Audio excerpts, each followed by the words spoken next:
Hello there. Hi, sleepy. So, hopefully I'll help you sleep tonight. I'm gonna read you a bedtime story. But I'm gonna be reading it very, very slowly. So, it's not likely that it'll really keep your attention. But that's okay, right? You're supposed to be falling asleep right now. So, get cozy, get comfortable. Close your eyes. Okay. Take a deep breath. Okay. We'll get started. Alright. I bookmarked a good option, hopefully. It's an Edgar Allan Poe story. So to be fair, maybe not the most well suited for sleep, but neither is the from fairy tales one sometimes, honestly. So. Okay. We're gonna be reading A Telltale Heart. Okay. True. Nervous. Very, very dreadfully nervous. I had been and am. But why will you say that I am mad? The disease has sharpened my senses, not destroyed, not dulled them. Above all was the sense of hearing acute. I heard all things in the heaven and in the earth. I heard many things. And how then am I mad? Hearken and observe how healthily, how calmly I can tell you the whole story.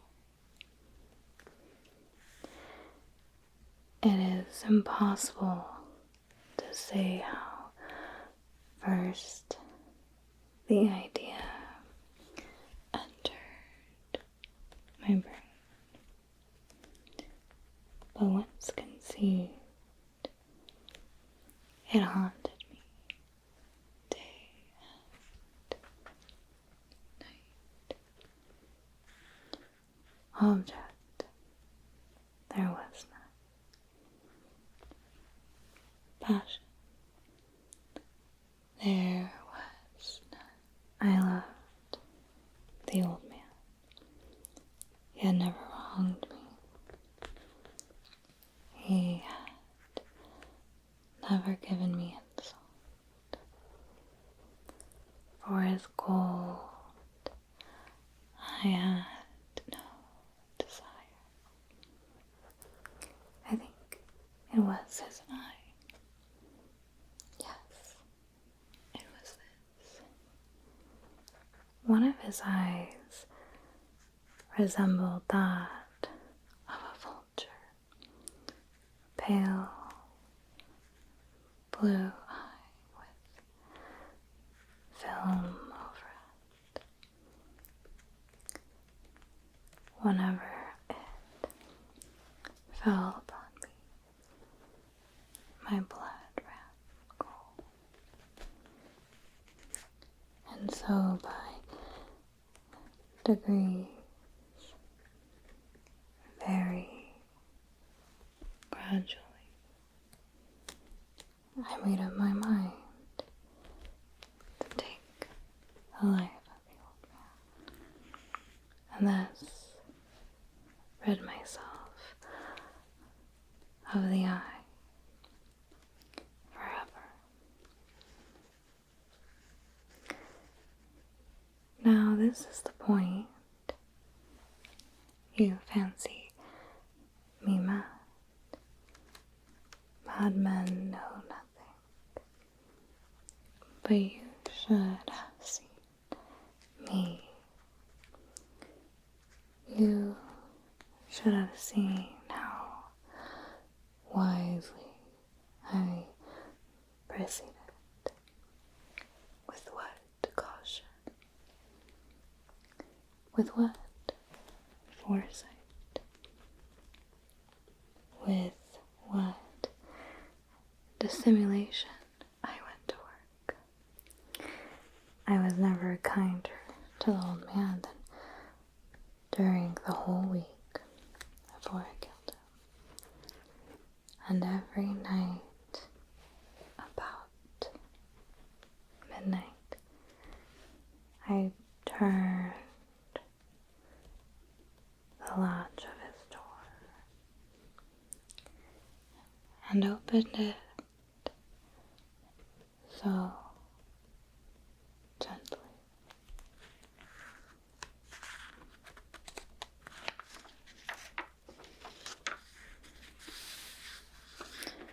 And then,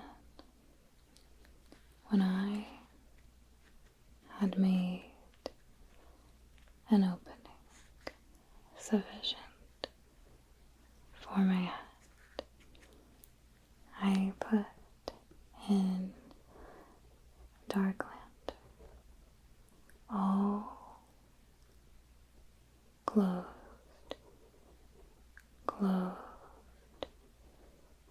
so that no light shone out. And then I thrust in my hand. Oh, you would have laughed to see how cunningly I thrusted it. I moved it slowly,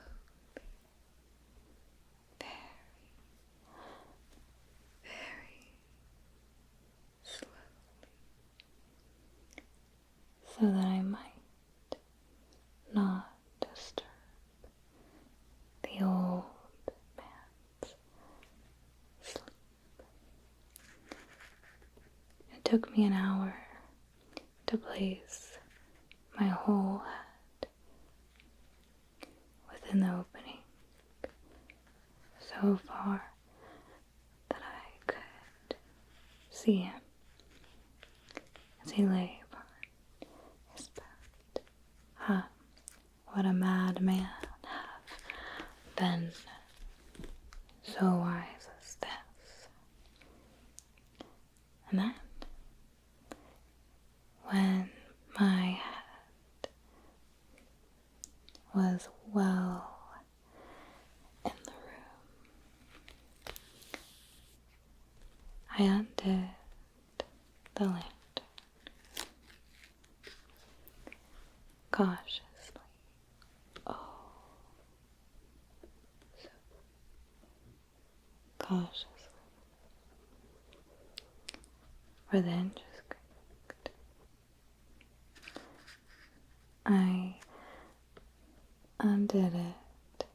It just so much that a single thin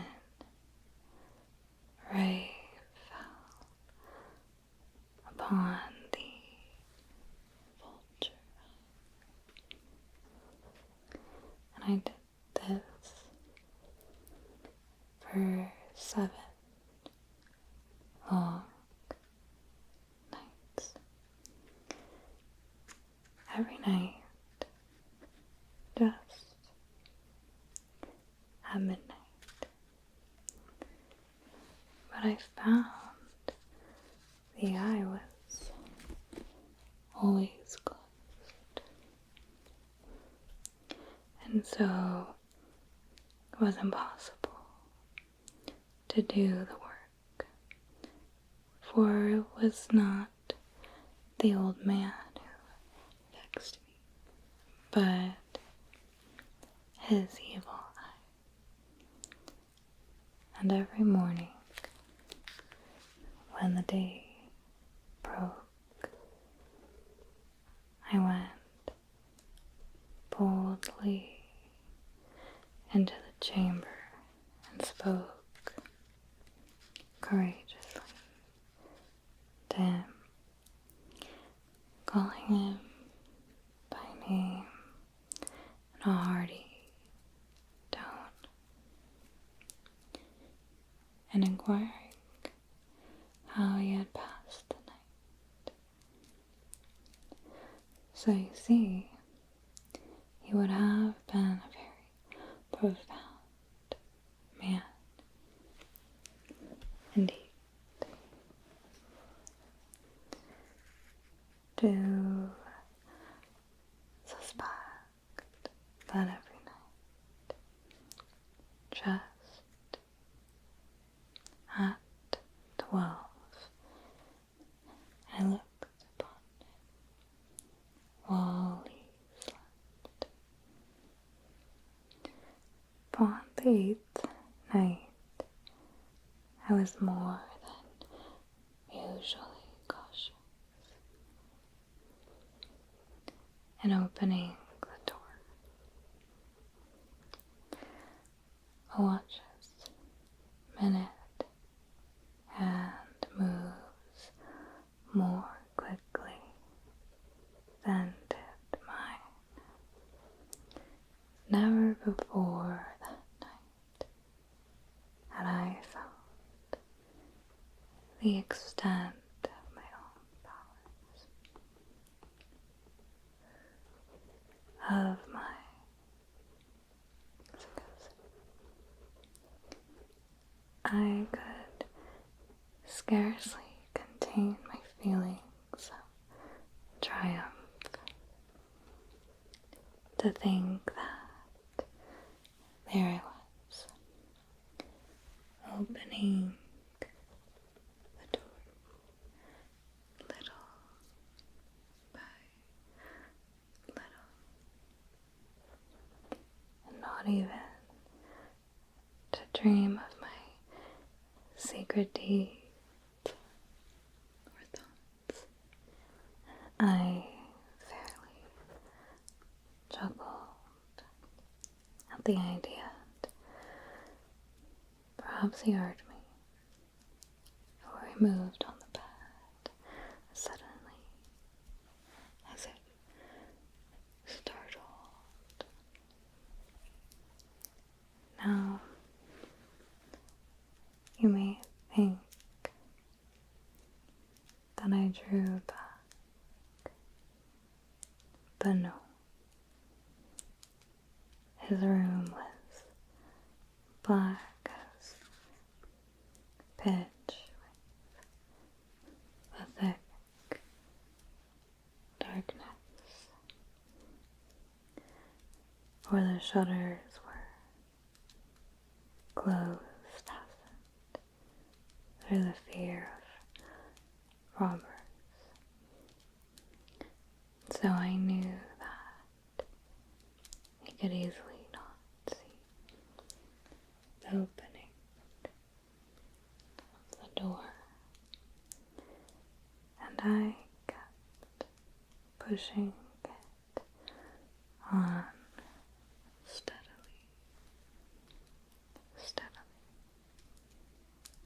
I had my head in and was about to open the lantern when my thumb slipped upon the tin fastening, and the old man sprang up in bed, crying out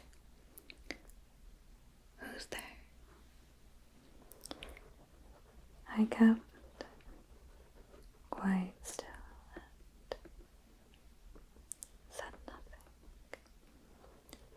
For a whole hour I did not move a muscle. And in the meantime, I did not hear him lie down. He was still sitting up in bed, listening, just as I have done,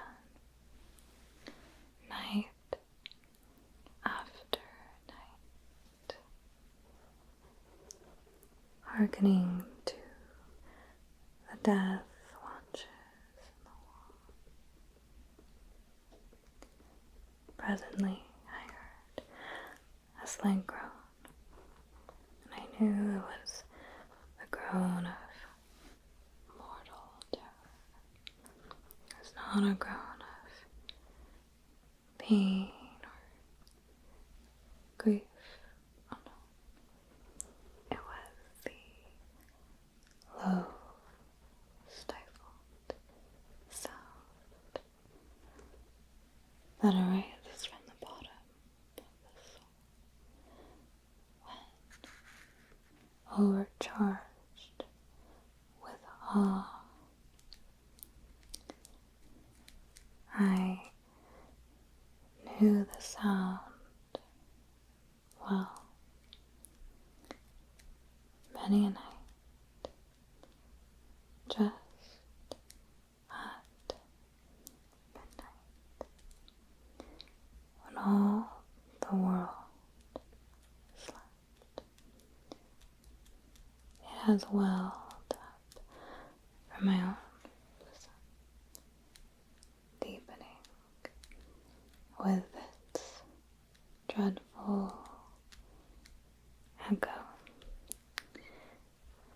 the terrors that distracted me. I say I knew it well. I knew what the old man felt, pitied him, although I chuckled at heart.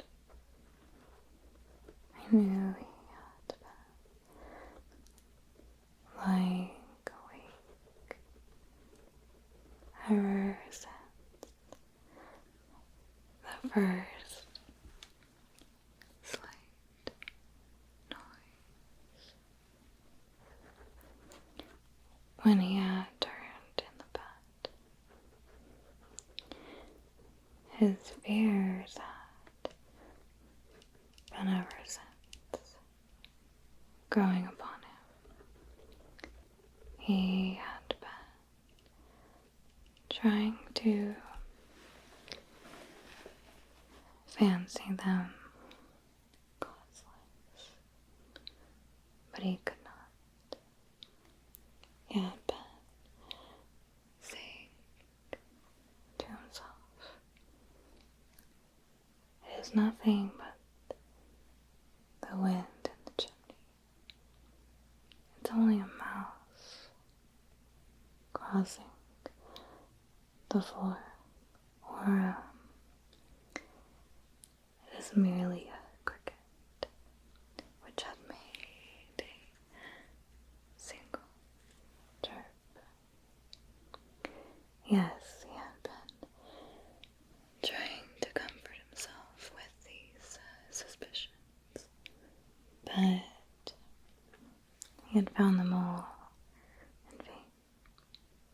All in vain, because death, in approaching him, had stalked with his black shadow before him and enveloped the victim. It was the mournful influence of the unperceived shadow that caused him to feel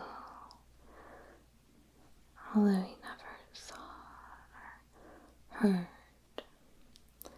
to feel the presence of my head within the room. When I had waited a long time, very patiently, without hearing him lie down, I resolved to open a little,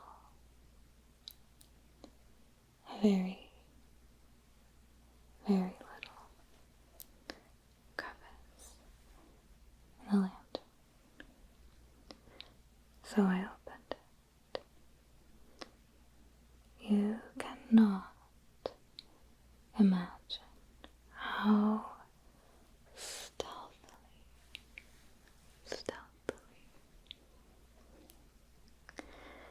until at length a single dim ray, like the thread of a spider, shot from the crevice and full upon the vulture. It was open, wide open, and I grew furious as I gazed upon it. I saw it with perfect distinctness, all dull blue, with a hideous veil over it that chilled the very marrow in my bones. But I could see nothing else of the old man's face or person, for I had directed the ray as if by instinct, precisely upon the damp spot. And now have I not told you, mistake for madness is but over-acuteness of the senses. Now I say, there came to my ears a low, dull, quick sound, such as a watch makes when enveloped in cotton.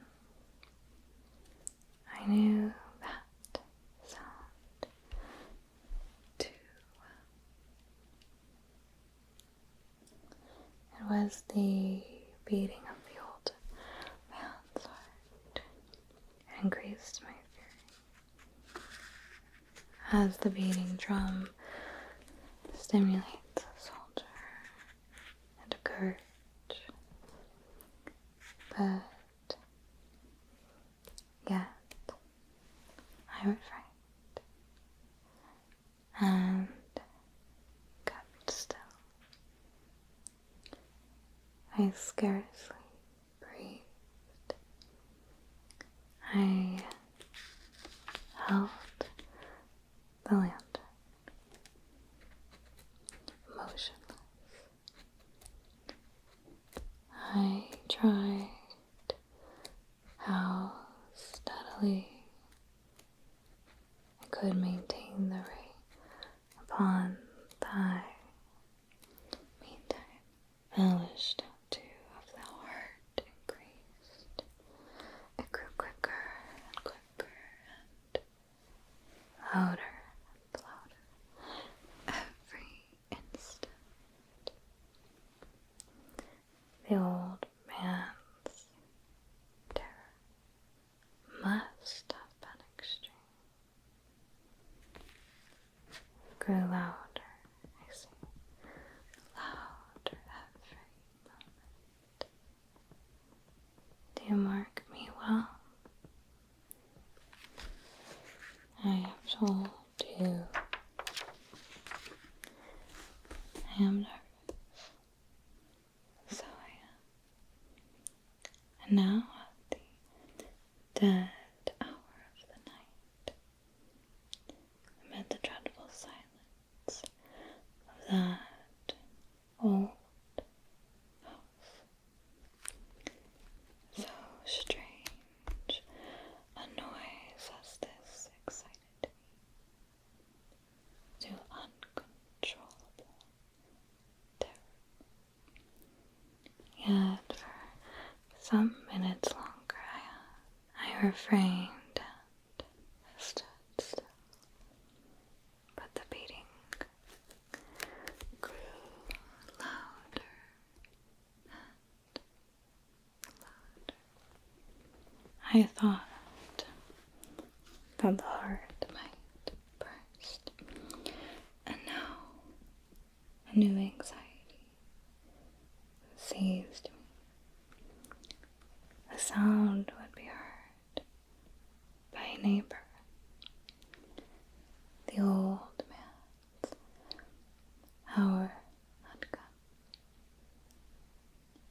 With a loud yell, I threw open the lantern and leaped into the room. He shrieked once only. In an instant, I dragged him to the floor and pulled a heavy bed over him. Then I smiled to find the deed so far done. I placed my hand upon the heart, held it there for many minutes. There was no pulsation. He was stoned. His eye would trouble me no more. If you still think me mad, you'll think so no longer when I describe the wise precautions I took for the concealment of the body. The night waned and I worked hastily but in silence. First of all, I dismembered the corpse. This is probably not quite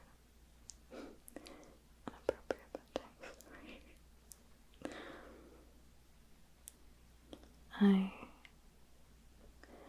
cut off the arms, the legs, and then I took up 3 planks, the flooring from the chamber, and deposited all between the scantlings. I then replaced the boards so cleverly, so cunningly, that no human eye, not even his, could have detected anything wrong. There was nothing to wash out, no stain of any kind, no blood spot whatever. I had been too wary for that. The tub had caught all that. When I had made an end of these labors, it was 4 o'clock. Still dark as midnight as the bell sounded the hour. There came a knocking at the street door. I went down to open it with a light heart for what had I now to fear. There entered 3 men who introduced themselves with perfect suavity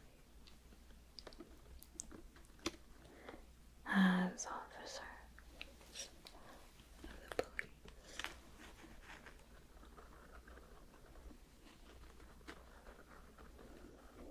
A shriek had been heard by a neighbor during the night.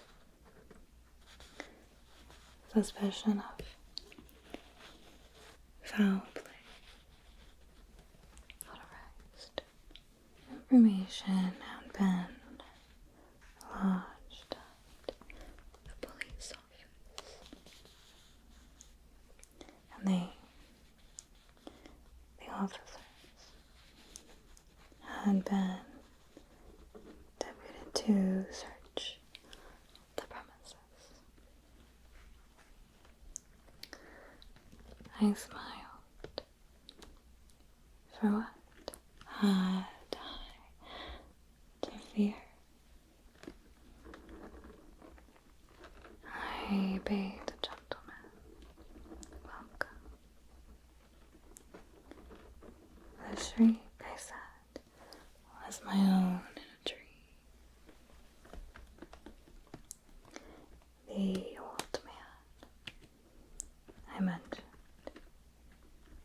was absent in the country.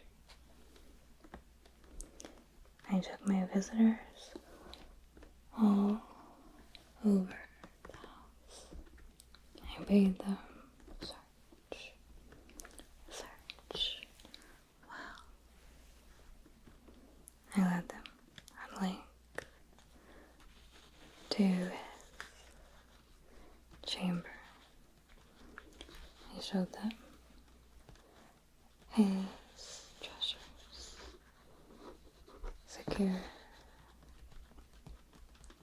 undisturbed, in the enthusiasm of my confidence. I brought chairs into the room and desired them here to rest from their fatigues, while I, myself, the wild audacity of my perfect triumph, placed my own seat upon the very spot beneath which reposed the corpse of the victim. The officers were satisfied. My manner had convinced them. I was singularly at ease. They sat, and while I answered cheerily, they chatted familiar things. But ere long, I felt myself getting pale, and wished them gone. My head ached, and I fancied a ringing in my ears, but they still sat, and still chatted. The ringing became more distinct, continued, and became more distinct. I talked more freely to get rid of this feeling, but it continued and gained definitiveness until at length I found that the noise was not within the ears. No doubt, I now grew very pale, but I talked more fluently with a heightened voice.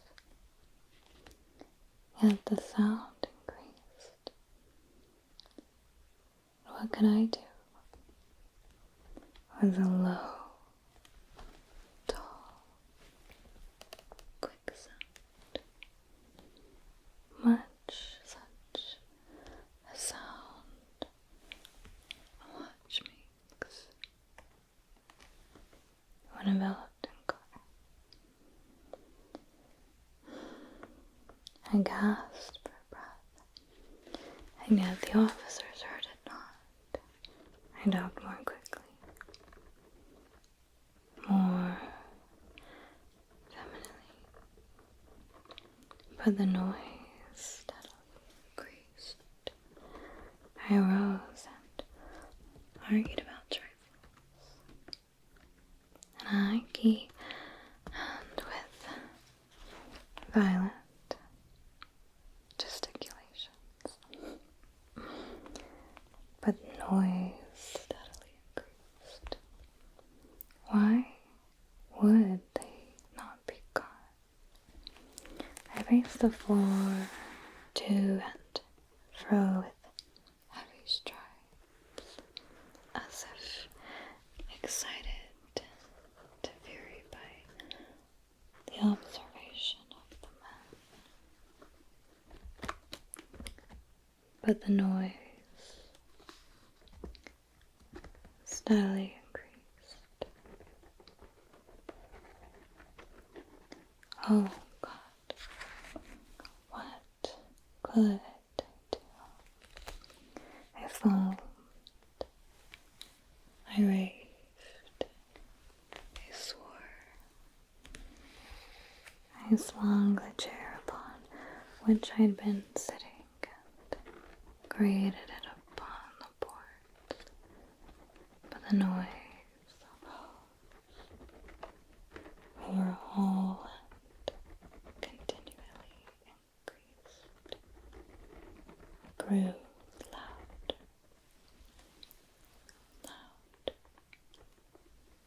louder. Still the man chatted pleasantly and smiled. Was it possible they heard not?